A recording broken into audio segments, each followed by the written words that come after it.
મિત્રો, e learning system में आप सब विद्यार्थीओं हार्दिक स्वागत है। बधा मजामां जशो। धोरण 11 नामाना मूळ तत्वो चैप्टर नंबर 1। मित्रों, लास्ट लेक्चर में आपणे फायदाओं विषे चर्चा करी थी। हिसाबी पद्धतिना फायदाओ, जेना अनेक फायदाओ छे કે ભાઈ ભૂતકાળની માહિતી સાથે તુલના કરી શકાય, પુરાવા તરીકે રજૂ કરી શકાય, જ્યારે જરૂર પડે ત્યારે માહિતીનો ઉપયોગ કરી શકાય, સુધારાત્મક પગલાં લઈ શકાય, આવા વિવિધ ફાયદાઓ વિશે આપણે ચર્ચા કરી હતી। હવે ત્યાર પછીનો ક્વેશ્ચન એટલે કે ક્વેશ્ચન નંબર 7, હિસાબી પદ્ધતિની મર્યાદા કઈ કઈ છે? જો મિત્રો એવું નથી કીધું સમજાવો કીધો તો આપણે શું કરવું પડત? તો કે બધાય મુદ્દા લખત, એને ડિટેલ માં સમજાવો। અહીંયા શું કીધું છે? માત્ર મર્યાદાઓ કઈ કઈ છે એ જણાવવાનું છે। રેડી? એટલે આમાં ડિટેલ લખવાની રહેશે નહીં। ક્લિયર? જોઈએ એની મર્યાદાઓ, જે ફાયદાઓ હતા એના વિરુદ્ધની બધી મર્યાદાઓ હોય। એના માટેનું સૂત્ર છે, ફરી છે મિત્રો, સૂત્ર ક્યાંય તમારે છે પરીક્ષામાં લખવાનું નથી, તમારા ચોપડામાં લખવાનું છે। એ તમારા યાદ રાખવા માટે, મુદ્દાઓ યાદ રહે એના માટે, એના માટેનું સૂત્ર છે બીના એબ અંબે। બીના એબ અંબે।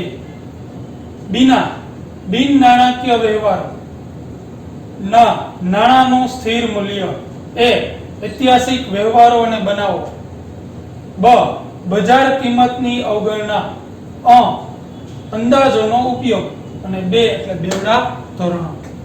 જોઈએ એમાં પહેલો મુદ્દો, બિન નાણાકીય વ્યવહારો। હિસાબોમાં માત્ર એવા જ વ્યવહારો નોંધવામાં આવે છે કે જેનું મૂલ્ય આપણે નાણાકીય એકમમાં માપી શકાય।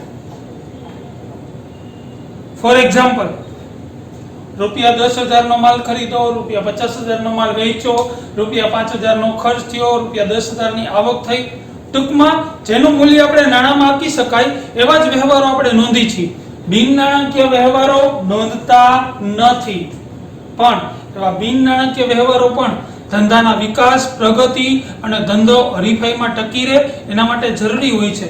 ફોર એક્ઝામ્પલ, ધંધામાં કામ કરતા કર્મચારીઓની વફાદારી, નિષ્ઠા, પ્રામાણિકતા વગેરે જેવા ગુણો છે, એ ગુણો ધંધાના વિકાસમાં મહત્વની ભૂમિકા ભજવતા હોય છે। પરંતુ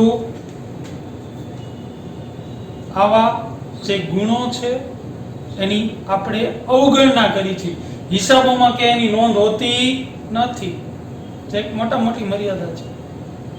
ધંધો વિકાસ થાય એના માટે છે ને કર્મચારીની વફાદારી, નિષ્ઠા વગેરે જેવા ગુણો છે, પ્રામાણિકતા વગેરે છે, મહત્વની ભૂમિકા ભજવે છે, પણ એની શું થાય છે? અવગણના કરવામાં આવે છે। એટલે કે માત્ર નાણાકીય વ્યવહારો નોંધાય છે, બિન નાણાકીય વ્યવહારો નોંધાતા નથી, એક મોટી મર્યાદા છે। બીજી મર્યાદા, નાણાંનું સ્થિર મૂલ્ય।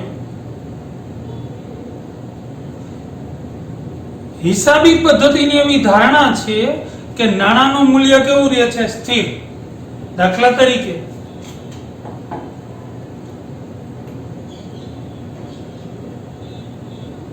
પાંચ વર્ષ પહેલા 50,000 ની કોઈ મિલકત ખરીદી કરવામાં આવી હોય અને ત્યાર પછી અત્યારે 5 વર્ષ પછી પણ એનું મૂલ્ય છે એ એટલું જ રહેશે એવી ધારણા કરીને આપણે ચાલી છે। આજથી 5 વર્ષ પહેલા આપણે છે એ કોઈ મિલકત ખરીદેલી છે 50,000 ની, તો આપણે જ્યારે છે એની કિંમત ઘસારો ગણશું તો ત્યારે માત્ર છે એવું જ આપણે નક્કી કરશું કે 5 વર્ષ પછી 50,000 માં મળશે, પણ હકીકતે એવું હોતું નથી। નાણાંનું મૂલ્ય આપણે સ્થિર માનીને ચાલી છીએ, હકીકતે છે એ જ્યારે મિલકત 5 વર્ષ પછી આપણે ખરીદી કરવા જાય છે તો એ 50,000 ની 70,000 કે 80,000 ની હશે, તો એ 30,000 નો ગેપ આવશે। એ આપણી શું છે? એક મોટી મર્યાદા છે। નાણાંનું સ્થિર મૂલ્ય સમજીને જ આપણે ચાલી છીએ। રેડી?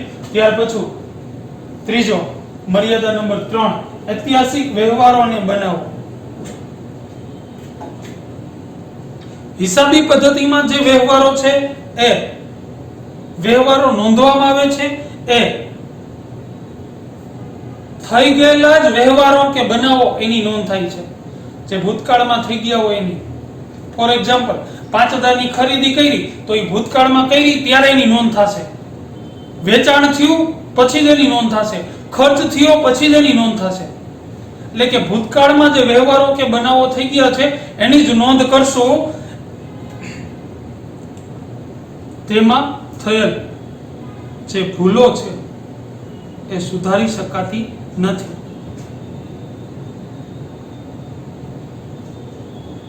એકવાર જે ભૂલો થઈ જાય એ સુધરે નહીં, પણ એ સુધારવા માટે છે એ વિરુદ્ધ અસર આપી શકાય.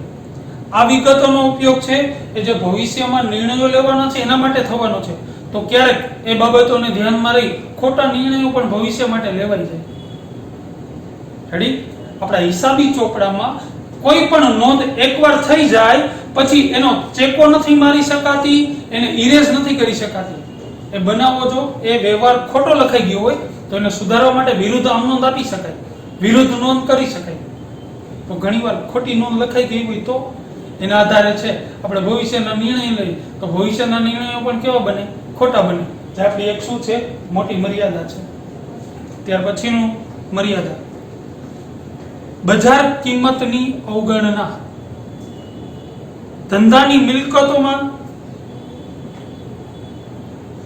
અવારનવાર છે એ ફેરફારો થતા હોય છે. આપણી પાસે ધંધામાં જે મિલકતો છે એની કિંમત છે એ દિન પ્રતિદિન છે વધઘટ થતી હોય છે. તેમની બજાર કિંમત છે વારંવાર શું થઈ છે? બદલાતી રહે છે. પરંતુ હિસાબોમાં આ બજાર કિંમતની શું કરવામાં આવે? અવગણના કરવામાં આવે છે અને ખરેખર પડતર આધારિત જ નોંધ કરવામાં આવે. એટલે કે જે કિંમતે છે એ મિલકત ખરીદી છે એની જ નોંધ થાય. દાખલા તરીકે ધંધા માટે છે કોઈ વાહન ખરીદેલું છે તો એ આપણે છે એ બધી એક છે એ કાર ખરીદી ધંધા માટે. હવે ઈ છે 6 લાખ કે 7 લાખમાં આવી તો આપણા ચોપડે 7 લાખની જ નોંધ થાય. 5 વર્ષ થઈ ગયા, હવે ખરેખર વેચવા જાવ તો એના 7 લાખ નો આવે, એના 3 લાખ 4 લાખ કે 5 લાખ આવે. તો એની આપણે અવગણના કરી. એની કિંમત ચોપડે તો 7 લાખ જ બોલતી હોય, ખરેખર આજે વેચવા જાવ તો 5 જ આવે. એમ આ 2 લાખનો ગેપ પડે. રેડી? એ આપણી મોટી મર્યાદા છે. બજાર કિંમતની અવગણના કરી છે. ત્યાર પછી છે અંદાજોનો ઉપયોગ. અંદાજો હિસાબી પદ્ધતિમાં કાલખાત અનામત જેવી વગેરે બાબતો છે એ અંદાજિત ગણતરી કરીને લખવામાં આવે. ઘણીવાર અંદાજો લેવામાં ભૂલ થઈ હોય તો હિસાબોમાં પણ ભૂલ થાય. જો આ પ્રકારની ભૂલ થાય તો ભૂતકાળના અનુભવોને આધારે છે એ ભવિષ્યમાં જે નિર્ણયો લેવામાં આવે એમાં ભૂલ થવાની શક્યતાઓ રહે છે. કાલખાત કેટલી પડશે એ નક્કી નથી હોતું. કાલખાત એટલે શું? તો કે આપણે જે વ્યક્તિ પાસે પૈસા લેવાના છે એ વ્યક્તિ આપણને પૂરેપૂરા કે અડધા પૈસા ન આપે તો એને કાલખાત કહેવાય. અને ભવિષ્યમાં એવી કાલખાત પડશે એવું સમજીને એના માટે અલગ પૈસા રાખેલા હોય એને કાલખાત અનામત કહેવાય. તો કેટલી કાલખાત પડશે એ તે હિસાબો લખી છે ત્યારે ખબર નહીં પડે. વર્ષ પૂરું થઈ જશે પછી પૈસા નહીં આવે તો આપણે એને કાલખાત ગણશું. હવે આ કાલખાત જે હિસાબો લખનાર છે એ પોતાના અંદાજોના આધારે નક્કી કરે. ક્યારેક એને અંદાજ મળેલો કે આટલી કાલખાત પડશે, ખરેખર એટલી નોય પડે. તો અંદાજોનો ઉપયોગના આધારે જે હિસાબો છે એમાં ભૂલ થવાની શક્યતાઓ છે. તો અંદાજોનો ઉપયોગ એ મોટી મર્યાદા છે. ત્યાર પછી બેવડા ધોરણો. હિસાબોના 2 અગત્યના અંગોમાં એક નફા નુકસાન ખાતું અને એક પાકું સરવૈયું છે. નફા નુકસાન ખાતું જેને આપણે આવકનું પત્ર કહીએ છીએ જે ચાલુ કિંમતે તૈયાર કરવામાં આવે છે, જ્યારે પાકું સરવૈયું એ જૂની કિંમતે ભૂતકાળની કિંમતે છે તૈયાર કરવામાં આવે છે. આ રીતે બંનેમાં વિસંગતિતા જોવા મળે, વિરુદ્ધની કિંમતો જોવા મળે. પાકું સરવૈયું અને નફા નુકસાન ખાતું વાર્ષિક હિસાબો તૈયાર થાય ત્યારે નફા નુકસાન ખાતું તૈયાર થાય, પાકું સરવૈયું તૈયાર થાય. જે નફા નુકસાન ખાતું તૈયાર થાય ચાલુ કિંમતે, હાલની કિંમતે તૈયાર થાય. એમાં જેટલી કિંમતો હોય ને બધી હાલની હોય, અત્યારની આવકો ખર્ચાઓ વગેરે. જ્યારે પાકું સરવૈયું છે એમાં મૂડી દેવાની મિલકત લેણા બાજુ હોય. તો મિલકતો જેટલી હોય ને એ બધી ક્યારની હોય? તો કે જ્યારે ખરીદેલી હોય ને જે કિંમત હોય ને એ કિંમતે દર્શાવેલી હોય, એટલે કે ભૂતકાળની કિંમતે. બંનેમાં જે વિરુદ્ધતા જોવા મળે, આ એક મોટી મર્યાદા છે. તો કે બેવડા ધોરણો. ક્લિયર? ત્યાર પછીનો ક્વેશ્ચન જોઈએ. પ્રશ્ન નંબર આપણો થશે 8. હિસાબી પદ્ધતિના ઉપયોગકર્તાઓ કોણ કોણ છે? જણાવો. જો સમજાવવાનું જ કીધું, શું કીધું છે? જણાવો. માત્ર મુદ્દા જ જણાવવાના છે. તો કે 12 એવા વ્યક્તિઓ છે, કેવી સંસ્થાઓ છે કે જે આપણા હિસાબોનો ઉપયોગ કરે છે અને પોતાના નિર્ણયો લે છે. જોઈએ. પહેલું કોણ? તો કે સંચાલકો. જે ધંધાનું સંચાલન કરે છે, હિસાબી પદ્ધતિનો ઉપયોગ શું કામ કરે? તો કે પોતે જે રીતે ધંધાનું સંચાલન કર્યું છે એ સંચાલનને લીધે છે એ ધંધો વિકાસ કરે છે, ધંધો પડતી કરે છે. તો હવે વિકાસ કરતો હોય તો હજી વિકાસ થાય એના માટે હવે સંચાલનમાં શું કરવું? પડતી કરે છે તો એનામાંથી વિકાસ તરફ જવા માટે હવે શું કરવું? એના માટે હિસાબોનો ઉપયોગ કરે. શેરહોલ્ડર્સ જે વ્યક્તિઓએ આપણા ધંધાના કંપનીના શેર ખરીદેલા છે એ વ્યક્તિઓ કઈ રીતના હિસાબોનો ઉપયોગ કરે છે? તો કે હિસાબો થઈ ગયા પછી ધંધાએ નફો કેટલો કર્યો? તો કે આટલો નફો કર્યો. તો કે હવે આપણને ડિવિડન્ડ સ્વરૂપે કેટલી રકમ ક્યારે ને કેવી રીતે મળશે એ જાણવા માટે છે એ આપણા હિસાબોનો ઉપયોગ કરે. ત્યાર પછી છે સંભવિત શેરહોલ્ડર્સ. સંભવિત, ભવિષ્યમાં આપણા કંપનીના શેર ખરીદવાનું વિચારે છે એ લોકો કઈ રીતના હિસાબોનો ઉપયોગ કરે?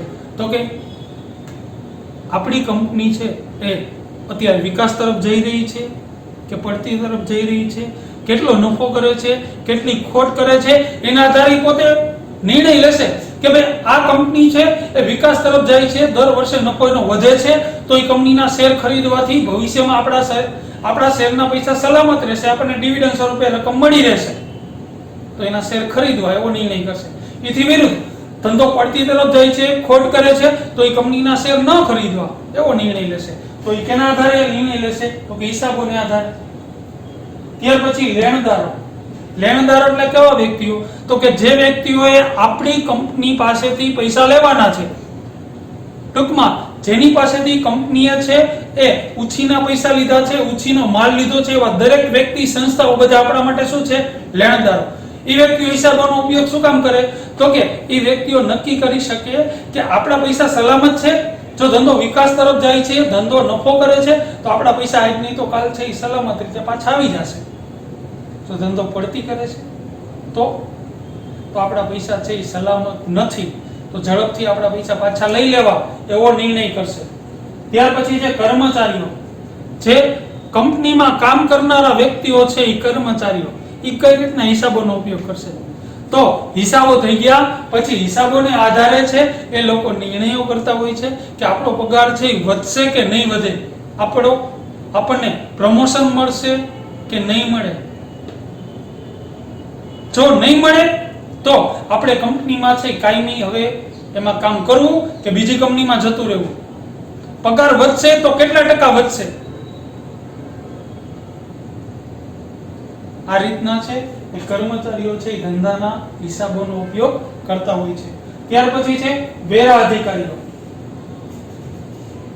વેરા, વેચાણ વેરો, કરવેરો વગેરે લેનાર સંસ્થાઓ જે કઈ રીતના હિસાબોનો ઉપયોગ કરશે?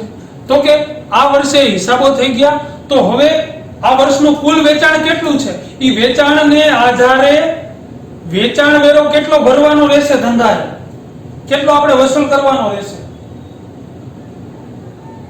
એવી રીતના કરવેરો કેટલો ભરવાનો રહેશે.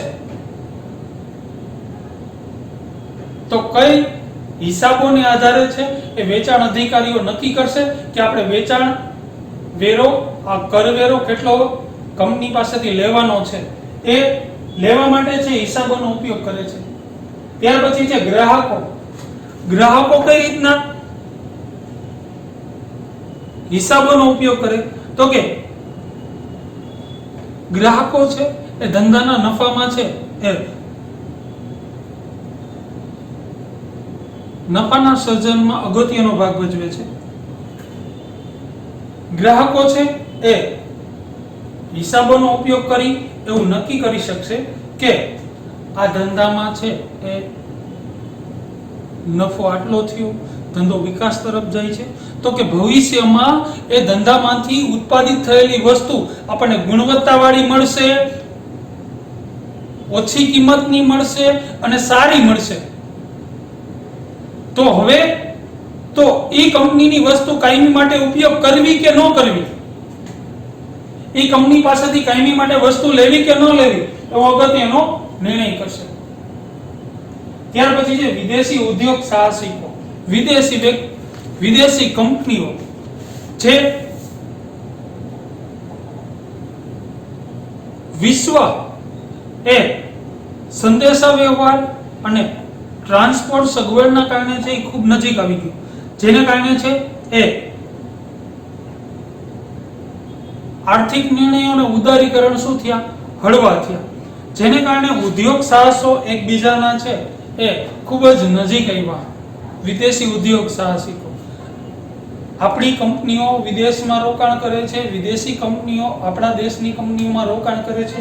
તો આ વ્યક્તિઓ છે એ કઈ રીતના છે એ ઉપયોગ કરશે તો કે જે વ્યક્તિઓ છે એ વિદેશી કંપનીઓ છે એ આપણા દેશની કંપનીઓમાં છે, આપણા ધંધામાં છે એ રોકાણ કરવા ઈચ્છે છે, આપણા સાથે પાર્ટનરશિપ કરવા ઈચ્છે છે, એ લોકો શું નક્કી કરશે તો કે હિસાબો થઈ ગયા એને આધારે એ ધંધાનો નફો કેટલો થયો, એ ધંધાની કુલ મિલકતો કેટલી છે, કુલ દેવું કેટલું છે, આ બધું તપાસી અને પછી એ અગત્યનો નિર્ણય કરશે કે એ કંપનીમાં આપણે રોકાણ કરવું કે ન કરવું, એ કંપની સાથે ભાગીદારી કરવી કે ન કરવી, એ કંપની સાથે સંયોજકતા કરવી કે ન કરવી એ અંગેનો નિર્ણય લેશે.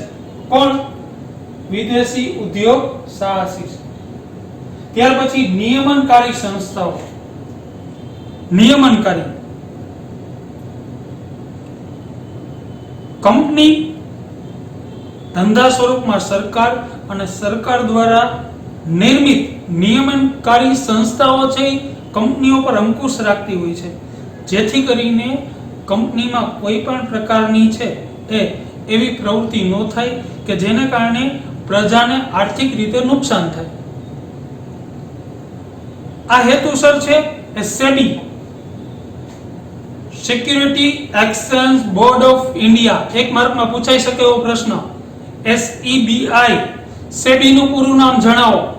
Security exchange board of India. ત્યાર પછી IRDA, insurance regulatory development authority of India. IRDA ready નિયમનકારી સંસ્થા છે, insurance regulatory development authority of India. આ વગેરે સંસ્થાઓ છે એ નિયમો અને માર્ગદર્શિકાઓ બનાવે છે કે કઈ રીતના હિસાબો તૈયાર કરવા અને એ હિસાબો તૈયાર થઈ ગયા પછી તે અંગેની તપાસ કોણ ને કેવી રીતે કરશે વગેરે નિયમો બનાવી અને એની ઉપર નજર રાખે છે કે જેથી કરીને આ નિયમનકારી સંસ્થાઓ દ્વારા છે એ હિસાબોની તપાસ થતી હોવાથી ક્યાંય પણ હિસાબોમાં ગોટાળા કે છેતરપિંડીનો અવકાશ ન રહે. એટલા માટે નિયમનકારી સંસ્થાઓ શું ઉપયોગ કરશે કે જે તે કંપનીએ બનાવેલા હિસાબો આપણે જે નિયમો બનાવ્યા છે એ નિયમોને આધારે તૈયાર થયા છે કે નહીં એ તપાસ કરવા માટે છે હિસાબોનો ઉપયોગ કરે છે. ત્યાર પછી વ્યવસાયિક સંસ્થાઓ હિસાબો તૈયાર કરનાર વ્યવસાયિકો વ્યવસાયી તરીકે ઓળખવામાં આવે છે અને આ માટે હિસાબી પદ્ધતિ માટે આપણા દેશમાં છે 1949 થી the institute of chartered accounts of India આ સંસ્થા ક્યારે શરૂ થઈ? 1940 માં. કઈ? તો કે institute of chartered accounts of India. આ સંસ્થાએ છે હિસાબો તૈયાર કરવા માટેના છે નિયમો અને સિદ્ધાંતો બહાર પાડ્યા, અને આ નિયમોનો ઉપયોગ છે તમામ કંપનીઓએ કરવો એવો નિયમ બનાવ્યો. એનો મુખ્ય ઉદ્દેશ તો કે એક સૂત્રતા જળવાઈ રહે. આ ઉપરાંત institute of chartered secretary of India, the institute of cost account of India પણ હિસાબી અંગે જરૂરી સૂચનો કરે છે. અને આમ છે એ વ્યવસાયિક સંસ્થાઓ છે એ માર્ગદર્શિકા અને હિસાબી ધોરણો તૈયાર કરે છે, અને એનો બધાએ છે એ નિયમોનું પાલન કરી અને હિસાબો તૈયાર કરવાના હોય છે, જેથી કરીને હિસાબોમાં એક સૂત્રતા જળવાઈ રહે. તો આ વ્યવસાયિક સંસ્થાઓ છે એ હિસાબોનો ઉપયોગ કરે, જેથી કરીને નક્કી કરી શકે કે આપણે જે કાંઈ નિયમો કે હિસાબી ધોરણો બનાવેલા છે એ મુજબ જ હિસાબો તૈયાર થયા છે કે નહીં. ત્યાર પછી છે સંશોધકો અને વિશ્લેષકો. સંશોધકો અને વિશ્લેષકો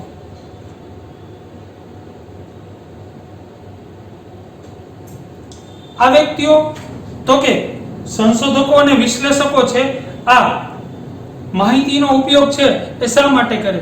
તો કે ધંધામાં કંપનીની નફાકારકતા કેટલી રહી, આર્થિક સદ્ધરતા કેટલી છે તેની જાણકારી મેળવવા માટે. જો નફાકારકતા વધી તો કઈ રીતના વધી, ઘટી તો કઈ રીતના ઘટી, જેના માટેના છે એ અગત્યના નિયમો વગેરેનો ઉપયોગ કરી અને છે ભવિષ્ય માટે હવે શું કરવું એ અંગેનું છે એ સંશોધન કરશે.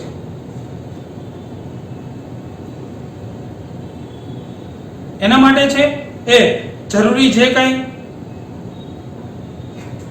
બાબતો લાગે એ બાબતોને હાઇલાઇટ કરી એનું વિશ્લેષણ કરશે, અને વિશ્લેષણને આધારે ભવિષ્યમાં છે એ નફામાં કેવી રીતના વધારો લાવી શકાય એના માટેના નવા નવા સંશોધનો કઈ રીતના અને કેવી રીતના કરવા, કઈ કંપનીનો નફો કેટલો છે, કઈ કંપની કેટલી વિકાસ તરફ છે એનું અલગ અલગ સંશોધન કરશે, અને એના આધારે છે કે ભવિષ્યમાં એનો ઉપયોગ કેવી રીતના કરવો એના માટેના નિયમો બહાર પાડશે. ત્યાર પછી છે સરકાર. સરકાર કઈ રીતના છે ઉપયોગ કરે છે? દેશના કાર્યક્ષમ અને અસરકારક સંચાલન અને વહીવટ અંગેની જવાબદારી કેની હોય છે? તો કે સરકારની. સરકાર દ્વારા દેશના વિકાસ અંગેના નીતિઓ ઘડવામાં આવે છે. આ નીતિઓના ઘડતર માટે પૂરતા પ્રમાણમાં સુસંગત માહિતી જરૂરી હોય છે. કંપની દ્વારા હિસાબોમાં જે રજૂ થયેલી માહિતી છે એનું એકત્રીકરણ કરી તેનો ઉપયોગ દેશની નીતિઓ ઘડવામાં કરે છે, અને એ અંગેના સરકાર છે નીતિ વિષયક નિર્ણયો લેવામાં આ માહિતીનો ઉપયોગ કરે છે. એના ઉપરથી નક્કી કરશે કે આપણા દેશમાં છે કુલ આટલી કંપનીઓ છે, એમાંથી આટલી કંપનીઓ વિકાસ તરફ જઈ રહી છે, તો આટલી કંપનીઓ છે વિકાસ તરફ જઈ રહી છે તો આપણો દેશ છે એ આટલો આગળ છે.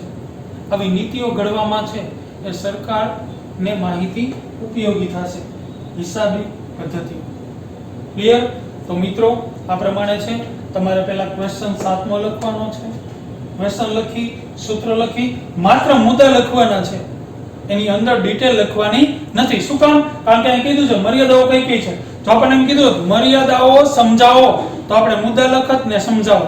અહીંયા એવું કીધું છે આ લખાઈ જાય પછી તો કે 8મો પ્રશ્ન લખી અને એના મુદ્દા માત્ર લખવાના છે. કારણ કે અહીંયા કીધું છે કોણ કોણ છે, અહીંયા એમ કીધું તે સમજાવો તો મુદ્દા લખીને આપણે સમજાવવા પડે, પણ અહીંયા એવું કીધું નથી. તો મિત્રો આ પ્રમાણે બે ક્વેશ્ચન તમારે લખી લેવાના રહેશે. અને બીજું લખાઈ જાય પછી તમારે છે ચોપડીમાં જે આપેલો છે એની ડિટેલ એકવાર વાંચી લેવાની છે. જે આ પ્રશ્ન છે પેજ નંબર 6 ઉપર આપેલો છે, આ પ્રશ્ન પેજ નંબર 8, 9 અને 10 એના ઉપર આપેલો છે. જે તમારે પ્રશ્ન લખાઈ જાય પછી ચોપડીમાંથી એકવાર વાંચી લેવાનો રહેશે. રેડી? જેથી કરીને આપણે જે સમજા એના ઉપરથી પછી વધારે તમે માહિતી મેળવી શકો છો. ઓકે મિત્રો, થેન્ક યુ.